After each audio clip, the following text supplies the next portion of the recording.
그날 그 뱀은 도망가지 않았습니다. 눈이 마주쳤고 심장이 멈춘 줄 알았죠. 누구도 말하지 않았지만 모두가 느끼고 있었습니다. 무언가 잘못되어 있다고. 사라져야 할 존재가 나타났고 잊힌 기억이 파묻힌 흙을 밀어 올렸습니다. 그건 단순한 자연의 섭리가 아니었어요. 경고였고 신호였습니다. 그리고 시작이었습니다.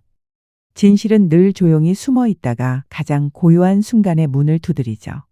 하지만 그 문을 열 용기는 단 한 사람에게만 주어졌습니다. 도망치고 싶었지만 어머니가 저를 부르는 것 같았어요. 묘소 옆에 작은 구멍 그리고 그 안에서 바라보던 검은 눈동자. 슬픔이 묻어 있었습니다.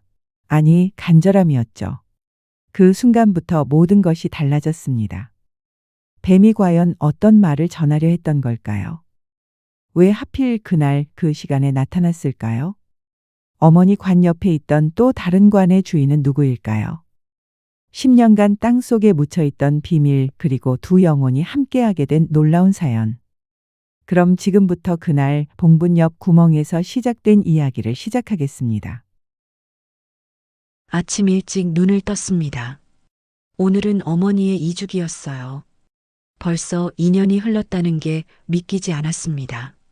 시간은 정말 빨리 지나가는 것 같았어요. 침대에서 일어나 창밖을 바라봤습니다. 하늘은 맑았고 바람도 잔잔했어요. 어머니가 좋아하실 날씨였죠. 휴대폰을 들어 동생들에게 연락했습니다. 첫째 동생 진수는 이미 준비를 마쳤다고 했어요. 둘째 동생 진영은 아이들을 데리고 나온다고 했죠. 막내 진이는 음식을 준비하고 있다고 했습니다. 모두가 어머니를 그리워하고 있었어요. 용인 근교의 야산으로 향하는 길은 조용했습니다. 도시의 소음이 멀어지고 자연의 소리가 가까워졌어요. 새들이 지저귀고 나뭇잎이 바스락거렸죠. 산 입구에 도착하니 동생들이 이미 와 있었습니다. 진수는 제사용품을 정리하고 있었어요. 진영은 아이들 손을 꼭 잡고 있었죠. 막내 조카 민준이는 호기심 가득한 눈으로 주변을 둘러봤습니다. 진이는 과일과 떡을 쟁반에 올리고 있었어요. 우리는 함께 산길을 올랐습니다. 어머니 묘소까지는 15분 정도 걸렸어요. 가파르지 않은 오솔길이었지만 조카들에게는 힘들었나 봅니다. 민준이가 숨을 헐떡이며 걸었죠. 묘소에 도착하자 모두 숙연해졌습니다. 봉분 앞에 상을 차리고 제사를 시작했어요. 향을 피우고 절을 올렸습니다. 어머니의 영정 사진이 우리를 바라보고 있었죠. 사진 속 어머니는 환하게 웃고 계셨습니다. 제사를 지내는 동안 어머니의 생전 모습이 떠올랐어요. 동네에서는 천사 할머니로 불렸죠. 매주 요양원에 가서 봉사활동을 하셨고 어려운 이웃을 도우셨습니다. 늘 남을 먼저 생각하는 분이셨어요. 제사가 거의 끝나갈 무렵이었습니다. 갑자기 민준이가 소리를 질렀어요. 뱀이다. 모두의 시선이 민준이가 가리키는 곳으로 향했습니다. 봉분 옆에 작은 구멍이 있었어요. 그 구멍에서 검은 뱀 한 마리가 머리를 내밀고 있었죠. 순간 제 심장이 쿵 하고 떨어졌습니다. 뱀은 도망가지 않았어요. 오히려 우리를 천천히 바라봤습니다. 검은 눈동자가 마치 무언가를 말하려는 것 같았죠. 시간이 멈춘 듯 했습니다. 한참을 그렇게 서로를 바라보다가 뱀은 다시 구멍 속으로 들어갔어요. 마치 할 일을 마친 듯이 천천히 사라졌죠. 진수가 웃으며 말했습니다. 산의 뱀이야 흔하지. 민준아, 무서워하지 마. 진영도 고개를 끄덕였어요. 맞아. 봄이라 뱀들이 나와서 햇볕을 쬐는 거야. 진이는 민준이를 달래며 과자를 건넸습니다. 하지만 저는 달랐어요. 가슴 한구석이 서늘해졌습니다. 그 뱀의 눈빛이 계속 머릿속에 맴돌았죠. 평범한 뱀이 아니었어요. 분명 뭔가 달랐습니다. 제사를 마치고 집으로 돌아오는 길 동생들은 웃고 떠들었지만 저는 말이 없었어요. 운전대를 잡은 손에 힘이 들어갔습니다. 그날 밤 잠을 이룰 수 없었어요. 눈을 감으면 검은 뱀이 보였습니다. 구멍에서 나와 저를 바라보던 그 눈빛이 선명했죠. 마치 경고하는 것 같았어요. 아니면 부탁하는 것 같기도 했습니다. 새벽 3시가 넘어서야 겨우 잠들었어요. 꿈속에서도 뱀이 나타났습니다. 이번에는 더 크고 더 검었죠. 꿈속의 뱀이 입을 열었습니다. 하지만 무슨 말을 하는지 들을 수 없었어요. 입모양만 움직일 뿐 소리가 나지 않았죠. 답답한 마음에 다가가려 했지만 뱀은 멀어졌습니다. 아침에 일어나니 온몸이 땀으로 젖어 있었어요. 일주일이 지났습니다. 하지만 뱀의 이미지는 사라지지 않았어요. 오히려 더 선명해졌죠. 회사에서 일할 때도, 밥을 먹을 때도, 친구들과 이야기할 때도 계속 떠올랐습니다. 제 안에서 뭔가가 툭 하고 끊어졌습니다. 더는 참을 수 없었어요. 다시 산소에 가봐야겠다고 결심했죠.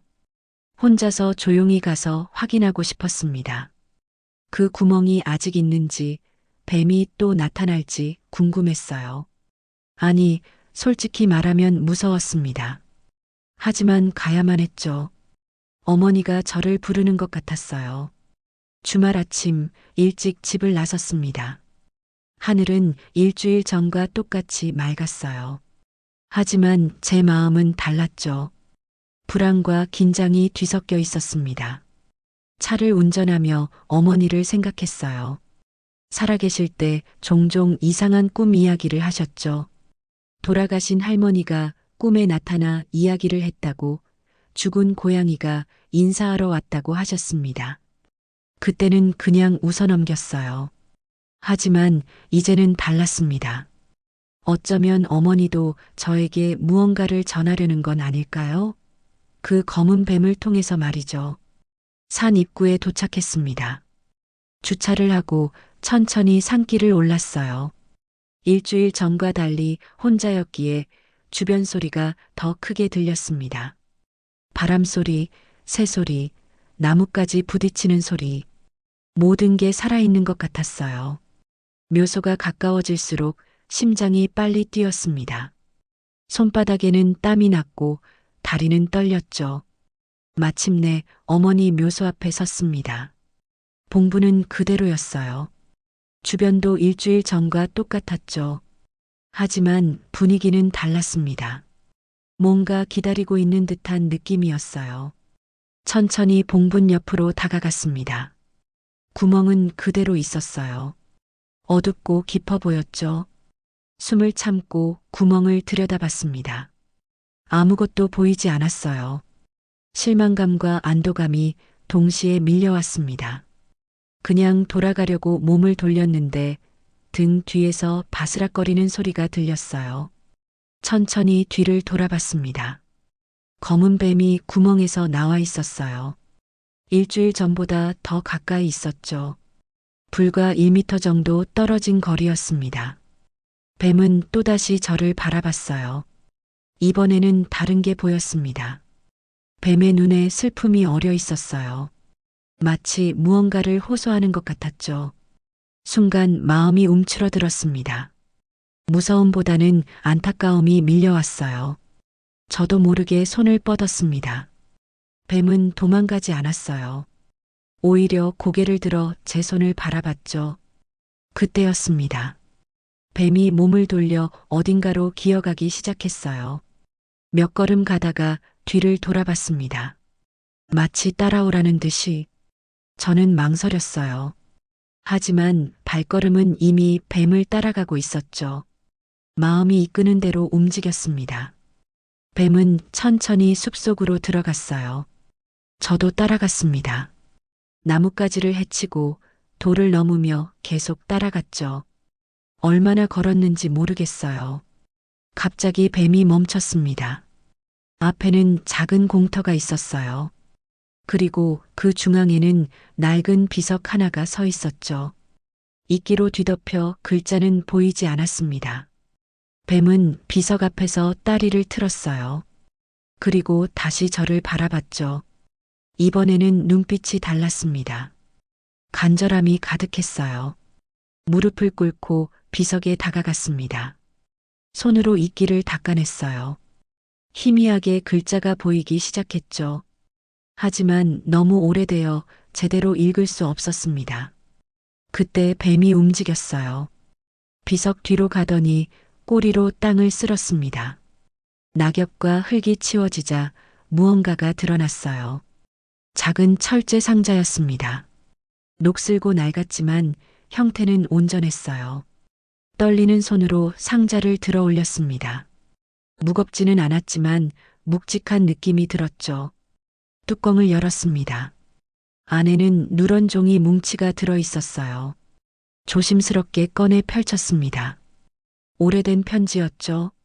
첫 줄을 읽는 순간 온몸에 소름이 돋았습니다. 사랑하는 내 아들 진호에게. 어머니의 글씨였어요.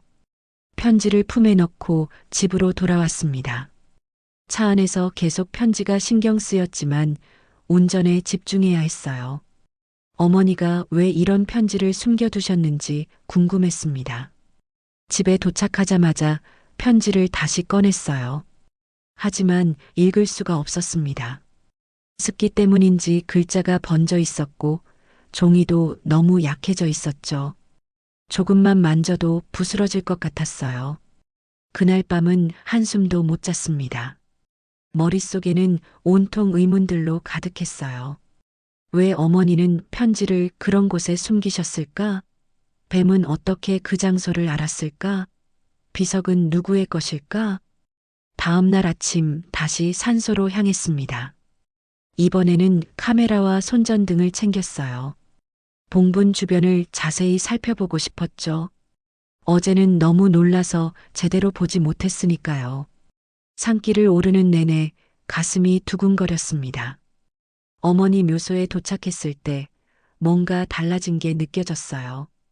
공기가 무거웠고 새소리도 들리지 않았죠. 마치 숲 전체가 숨을 죽이고 있는 것 같았습니다. 봉분 앞에 섰습니다. 그리고 깜짝 놀랐어요. 어제 본 구멍 옆에 더 큰 구멍이 생겨 있었죠. 그리고 그 안에서 뭔가가 움직이는 게 보였습니다. 더 굵은 뱀이었어요. 어제 본 뱀의 2배는 되어 보였습니다.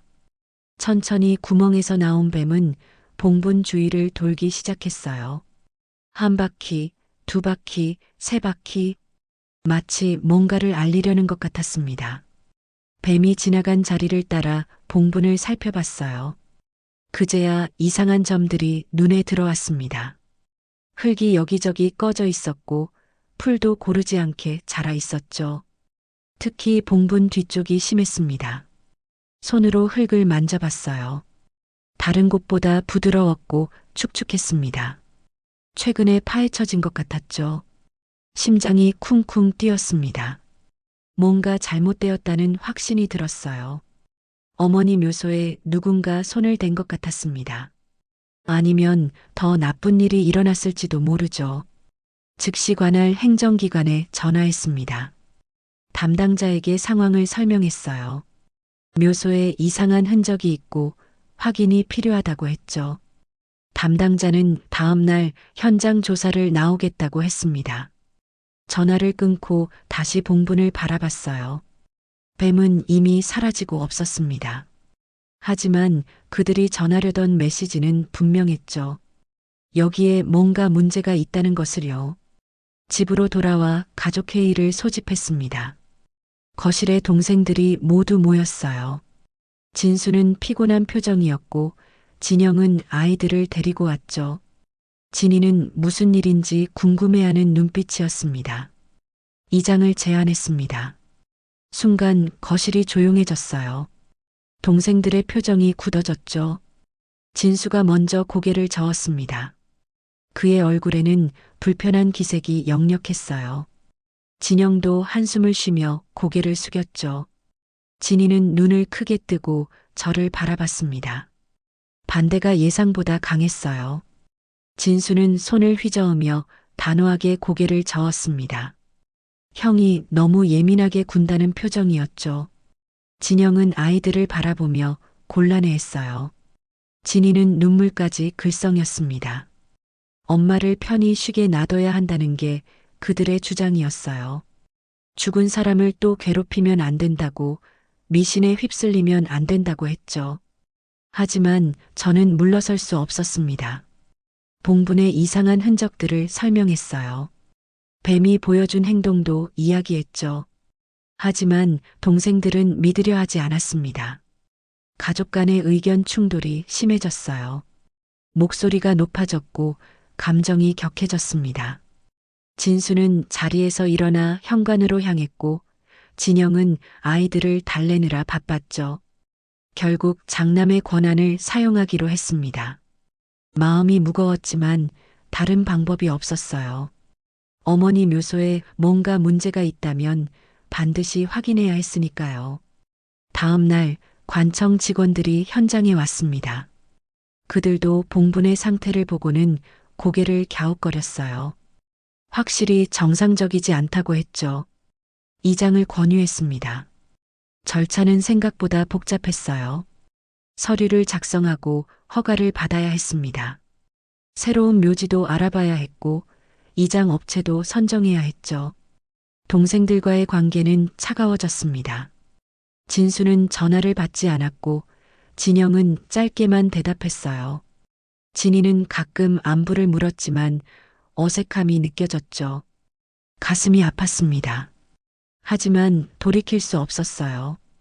이미 모든 절차가 진행되고 있었으니까요.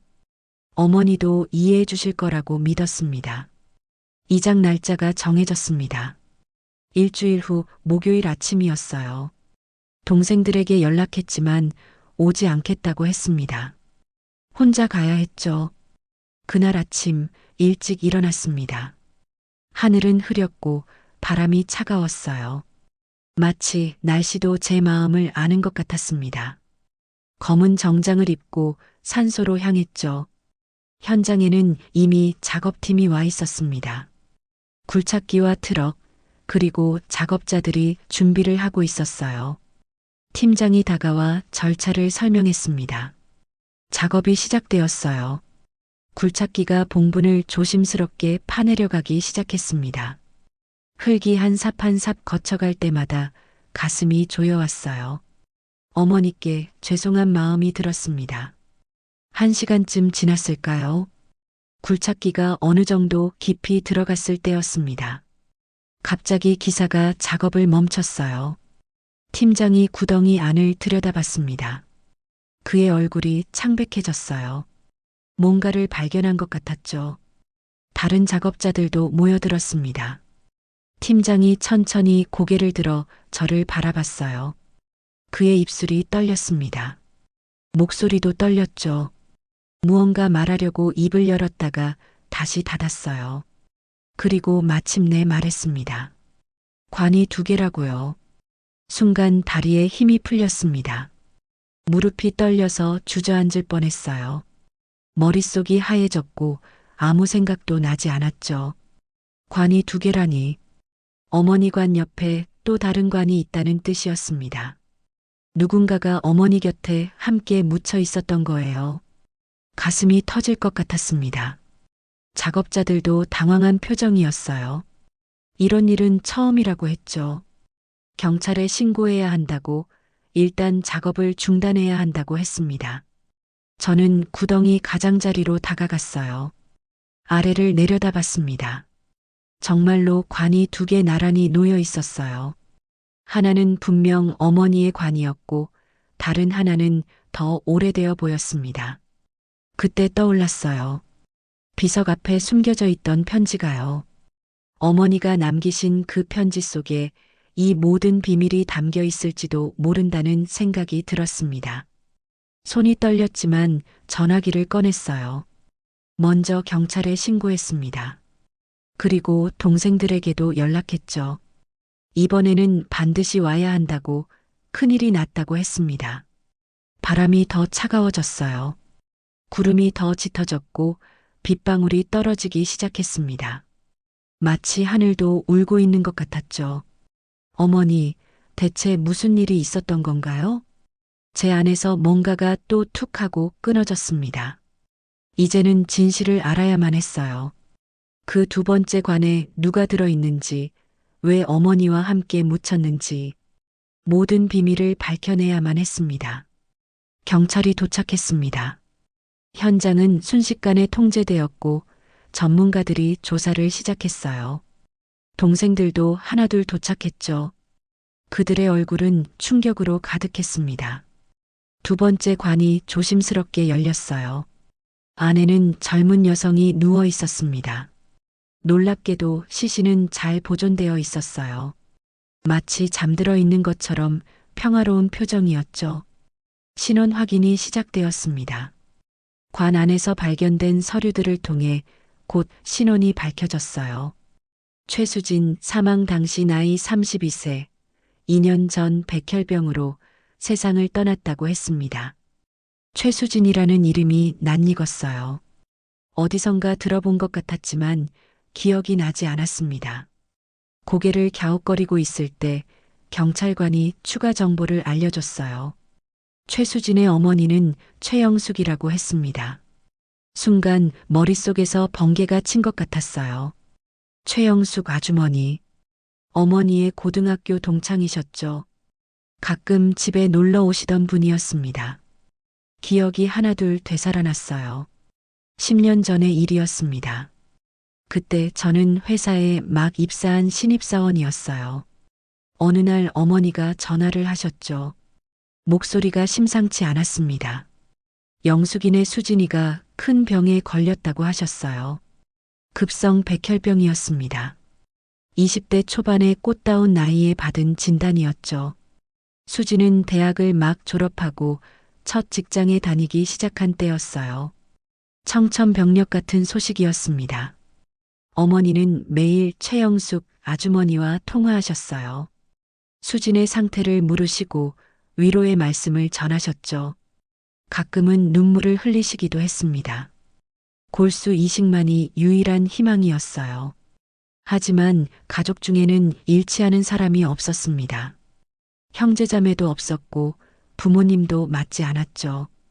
골수은행에서도 적합한 기증자를 찾지 못했어요. 시간은 점점 흘러갔습니다. 수진의 상태는 나빠졌고 의사들도 고개를 저었어요. 최영숙 아주머니는 매일 병원과 절을 오가며 기도했다고 들었습니다.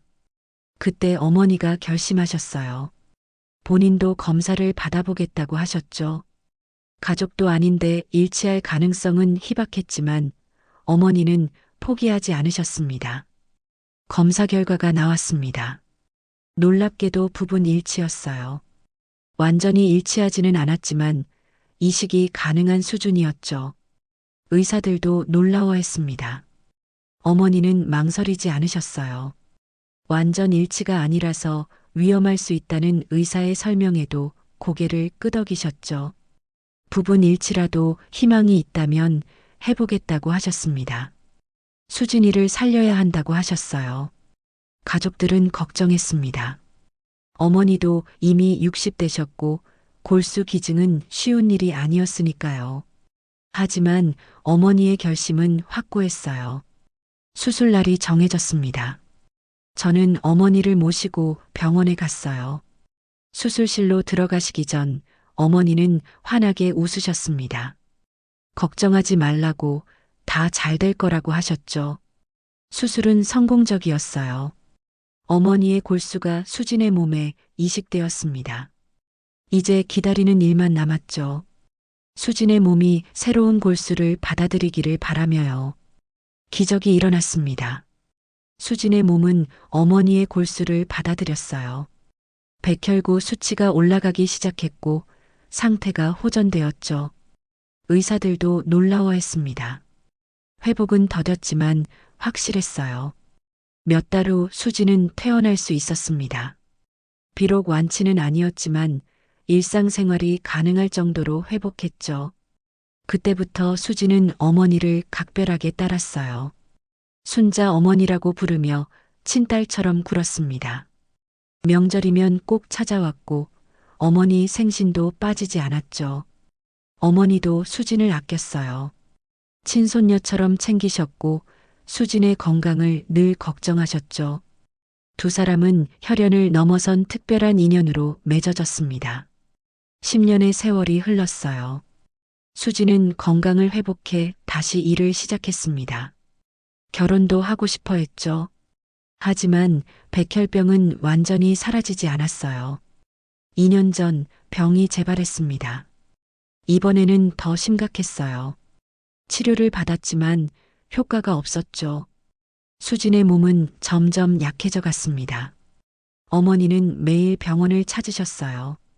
수진의 손을 잡고 힘내라고 하셨죠. 하지만 이번에는 기적이 일어나지 않았습니다.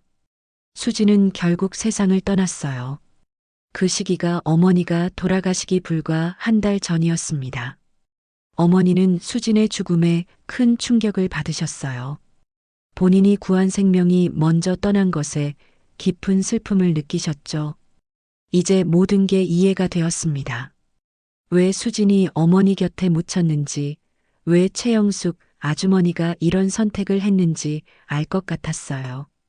그들에게는 혈연보다 더 깊은 인연이 있었던 거죠. 눈물이 흘러내렸습니다.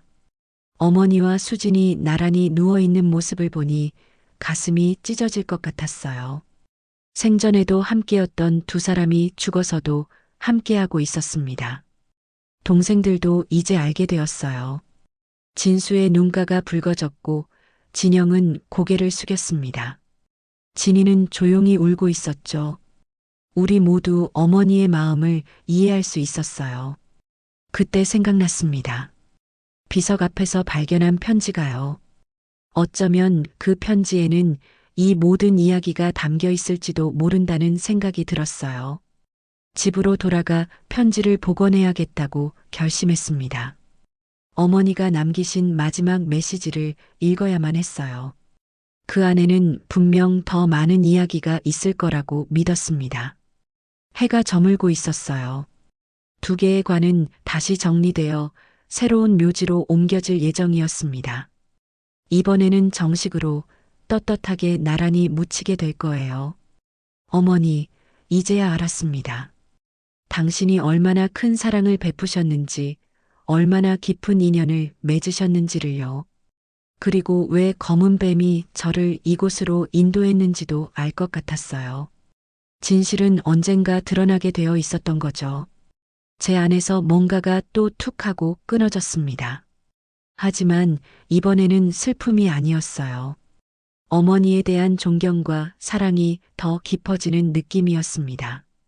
이제 남은 건 편지를 읽는 일뿐이었어요. 최영숙 아주머니를 찾아야 했습니다. 진실의 마지막 조각을 찾기 위해서는 그분을 만나야만 했어요. 경찰 조사를 통해 그분이 서울의 한 요양원에 계시다는 것을 알게 되었습니다. 다음 날 아침 요양원으로 향했어요. 건물은 조용하고 깨끗했습니다. 복도에는 소독약 냄새가 옅게 풍겼고 간호사들이 분주히 움직이고 있었죠. 접수처에서 면회 신청을 했어요. 최영숙 아주머니는 3층에 계셨습니다. 엘리베이터에서 내려 병실로 가는 길이 무겁게 느껴졌어요. 발걸음이 점점 느려졌고 가슴이 두근거렸습니다. 병실 문 앞에 섰습니다. 심호흡을 하고 문을 열었어요. 창가 침대에 최영숙 아주머니가 누워 계셨습니다. 많이 수척해지셨고 머리카락도 하얗게 새어 있었죠. 치매 초기 증상으로 입원하셨다고 들었어요. 조심스럽게 다가갔습니다. 아주머니는 천장을 멍하니 바라보고 계셨어요. 제가 가까이 가자 천천히 고개를 돌리셨죠. 순간 그분의 눈이 커졌습니다. 저를 알아보신 것 같았어요. 입술이 떨리기 시작했고 눈에는 눈물이 고였습니다. 떨리는 손을 제게 뻗으셨어요. 순자야, 미안해. 그 말씀을 하시며 눈물을 흘리셨습니다. 마른 손으로 제 손을 꽉 잡으셨어요. 순자야, 정말 미안해. 계속 그 말만 반복하셨죠. 저는 아무 말도 할 수 없었습니다. 아주머니는 저를 어머니로 착각하고 계셨어요. 치매 때문에 시간과 사람이 혼동되신 것 같았습니다. 그분의 눈물이 멈추지 않았어요. 한참을 그렇게 있다가 병실을 나왔습니다. 간호사에게 아주머니의 집 주소를 물었어요. 가족이 없어서 집이 그대로 방치되어 있다고 했습니다. 열쇠는 병원에서 보관하고 있었죠. 허락을 받고 아주머니 집으로 갔습니다. 아파트는 먼지로 가득했어요. 창문을 열고 환기를 시킨 후 조심스럽게 집안을 둘러봤습니다. 수진의 흔적이 곳곳에 남아 있었죠. 거실에는 수진의 사진들이 가득했어요. 어릴 때부터 최근까지의 사진들이 벽면을 채우고 있었습니다. 그 중에는 어머니와 함께 찍은 사진도 많았어요. 두 사람이 환하게 웃고 있었죠. 수진의 방으로 들어갔습니다. 책상 위에는 일기장과 편지들이 놓여 있었어요. 서랍장을 열어봤습니다. 옷가지들 사이에 봉투 하나가 보였어요. 유언장이라고 적혀 있었습니다. 손이 떨렸지만 봉투를 열었어요. 수진의 글씨로 빼곡히 적힌 편지가 나왔습니다. 천천히 읽기 시작했죠. 첫 문장부터 가슴이 먹먹해졌어요. 수진은 박순자 어머니 곁에 묻히고 싶다고 썼습니다. 어머니가 주신 10년의 삶 동안 어머니를 제2의 엄마라고 생각했다고요. 글씨가 흐려질 정도로 눈물이 났습니다. 유언장은 계속되었어요. 골수를 기증받은 후에 10년이 얼마나 소중했는지, 그 시간 동안 무엇을 이루었는지 자세히 적혀 있었죠. 대학을 졸업했다고 했어요. 병 때문에 포기했던 학업을 다시 시작해서 마침내 졸업장을 받았다고요. 그날 어머니가 졸업식에 와서 꽃다발을 주셨다고 했습니다. 첫사랑도 했다고 썼어요. 건강한 사람처럼 데이트도 하고 영화도 보고 맛있는 것도 먹었다고요. 비록 헤어졌지만 아름다운 추억이라고 했습니다. 결혼도 했다고 했어요. 자신의 병을 알고도 받아준 남자를 만났다고요.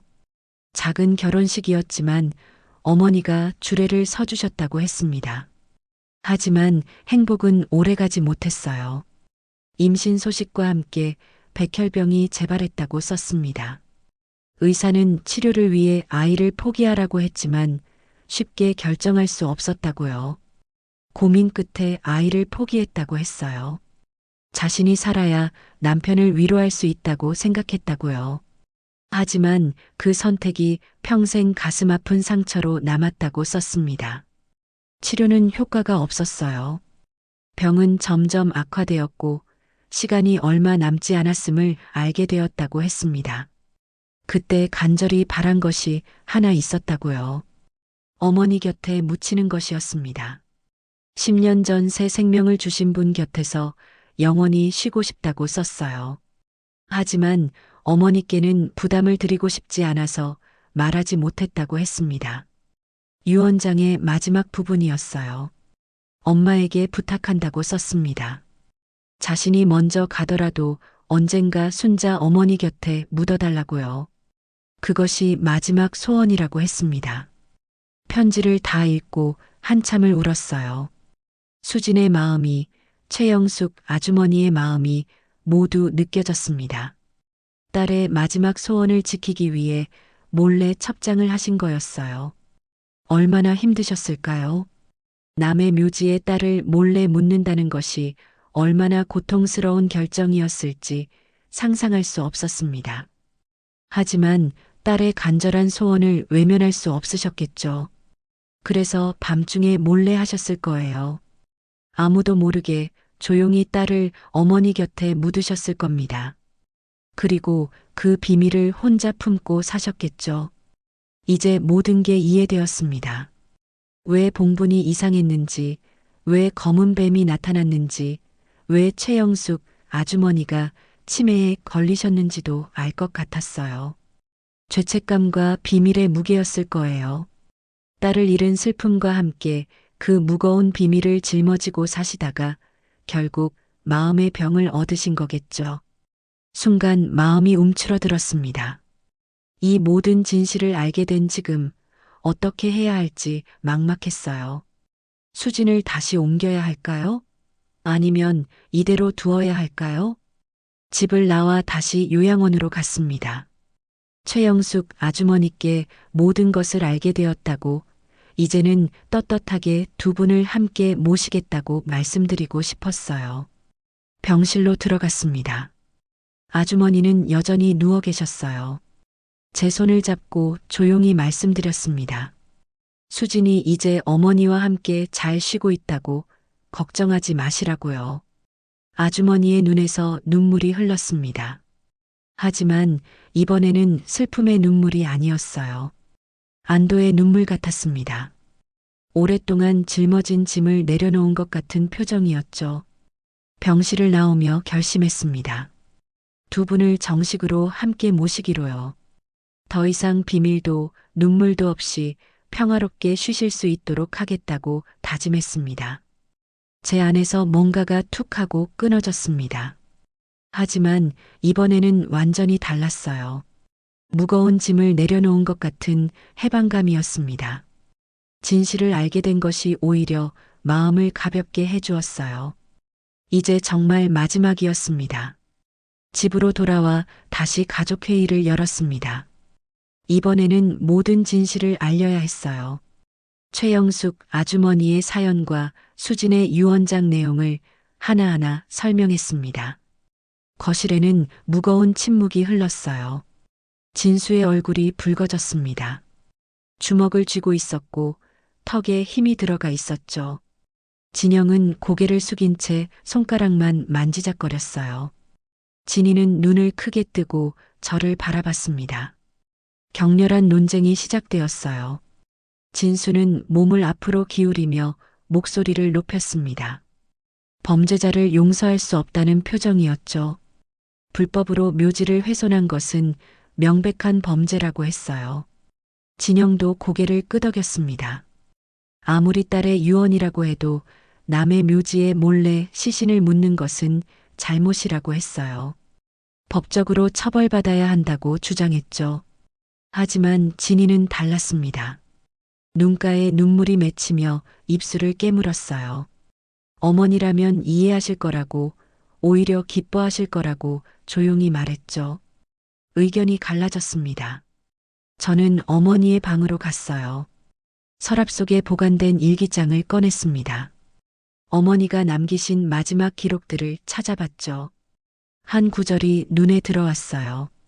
수진이가 내 피를 받아 살아있다는 게 감사하다고 쓰여 있었습니다. 내 골수가 수진의 몸속에서 피를 만들고 있다니 정말 신기하고 감사한 일이라고요. 또 다른 일기도 있었어요. 수진이 결혼식 날의 일기였습니다. 주례를 서면서 친딸을 시집 보내는 기분이었다고, 너무 예뻐서 눈물이 났다고 적혀 있었죠. 일기장을 들고 거실로 돌아왔습니다. 동생들에게 어머니의 글을 보여줬어요. 어머니가 수진을 얼마나 사랑했는지, 진짜 딸처럼 여겼는지 알 수 있는 구절들이었죠. 진수의 표정이 누그러졌어요. 어깨에 힘이 빠지고 깊은 한숨을 쉬었습니다. 진영도 눈을 감고 고개를 끄덕였어요. 진이는 조용히 눈물을 닦았죠. 고발 포기를 결정했습니다. 대신 수진의 유골을 어머니 묘 옆에 정식으로 안치하기로 했어요. 더 이상 숨길 필요도 부끄러워할 이유도 없었으니까요. 새로운 묘지 조성이 시작되었습니다. 어머니 묘 바로 옆에 수진의 묘를 만들기로 했어요. 두 분이 나란히 쉴 수 있도록 아름답게 꾸미기로 했죠. 수진의 새 묘를 만드는 날이었습니다. 최영숙 아주머니도 오셨어요. 휠체어에 앉아 계셨지만 손에는 딸의 생전 사진을 꼭 들고 계셨죠. 사진 속 수진은 환하게 웃고 있었습니다. 묘비를 세우고 봉분을 만들었어요. 작업이 거의 끝나갈 무렵 놀라운 일이 일어났습니다. 어디선가 검은 뱀이 나타난 거예요. 처음 봤던 그 뱀이었죠. 뱀은 천천히 수진의 묘로 다가갔습니다. 봉분 주위를 한 바퀴 돌더니 잠시 머물렀어요. 마치 확인하는 것 같았죠. 이제 모든 게 제자리를 찾았다는 듯이요. 그리고 평화롭게 사라졌습니다. 숲속으로 미끄러지듯 들어가는 뱀의 모습이 아름다워 보였어요. 더 이상 불안하거나 초조해 보이지 않았죠. 그때 기적 같은 일이 일어났어요. 최영숙 아주머니가 휠체어에서 일어나려고 하셨습니다. 간호사가 부축하자 천천히 일어서셨어요. 그리고 딸의 묘 앞으로 걸어가셨죠. 또렷한 목소리로 말씀하셨습니다. 수진아, 이제 편히 쉬어. 처음으로 정신이 맑아 보이셨어요. 딸의 묘비를 쓰다듬으며 미소를 지으셨죠. 오랫동안 짊어진 무거운 짐을 내려놓은 표정이었습니다. 그 순간 깨달았어요. 어머니의 사랑은 죽음 후에도 계속된다는 진리를요. 살아생전 베푼 사랑이 죽음을 넘어 이어지고 그 사랑이 또 다른 사랑을 낳는다는 것을요. 두 묘 앞에 서서 생각했습니다. 어머니는 수진에게 생명을 주셨고 수진은 그 생명으로 사랑을 배웠어요. 그리고 이제 두 분은 영원히 함께 쉬고 계십니다. 순간 마음이 움츠러들었습니다. 하지만 슬픔이 아니었어요. 감동이었죠. 이렇게 깊고 아름다운 인연이 있다는 것에, 그 인연을 알게 된 것에 감사했습니다. 동생들도 같은 마음이었나 봐요. 진수가 어머니 묘 앞에서 절을 했고 진영은 수진의 묘에도 인사를 했습니다. 진이는 두 묘에 꽃을 놓았어요. 이제 우리 가족은 더 커졌습니다. 어머니의 제사 때마다 수진의 묘도 함께 찾기로 했어요. 최영숙 아주머니도 모시고 오기로 했죠. 두 어머니와 두 딸이 함께하는 거예요. 첫 번째 합동 제사를 지냈습니다. 두 묘 앞에 상을 차리고 정성껏 절을 올렸어요. 최영숙 아주머니도 함께 절을 하셨죠.